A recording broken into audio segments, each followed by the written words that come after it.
আমি দেশনেত্রী বেগম খালেদাকে শুধু বিএনপির মা বলি না, আমি বাংলাদেশের গণতন্ত্রের মা বলি।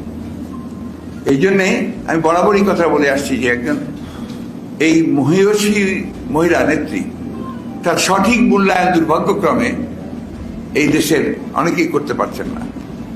তার ত্যাগটা এটা আপনার আনপ্যারালাল।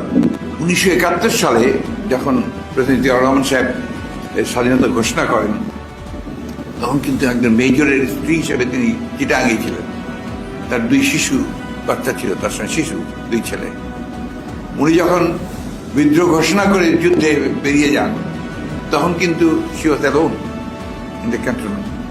সেখান থেকে তিনি বাচ্চা দুটোকে দুই হাত ধরে তিনি কোন রকমে ঢাকা আসার চেষ্টা করেন ও ঢাকা আসেন। এসে তার আত্মীয়ের বাসায় ওঠেন, সেখান থেকে তিনি আবার গ্রেফতার হন। এন্টায়ার যুদ্ধের পিরিয়ড কিন্তু তিনি কারাগারে ছিলেন, পাকিস্তান সেনাবাহিনীর কারাগারে। এটা বললেও নাকি অপরাধ হয়ে যায়। আমি যখন তাকে বলি যে প্রথম নারী মুক্তিযোদ্ধা, তখন তার গায়ে খুব জ্বালা ধরে, বাট দ্যাটস দ্য ট্রুথ। আর অন্যদিকে দেখা গেছে সরকারি আপনার অনুদান নিয়ে সরকারি ছায়াতে আপনার লালিত পালিত হয়েছে।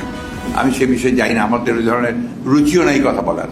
বাট তাদেরকে যখন আপনারা হেউ করে, আওয়ামী লীগেরা খাটো করে, তাদেরকে যখন আপনার কোনো গুরুত্বই দিতে চায় না, তখন তো সে অবশ্যই সাধারণ মানুষের মধ্যে লেগে যায়।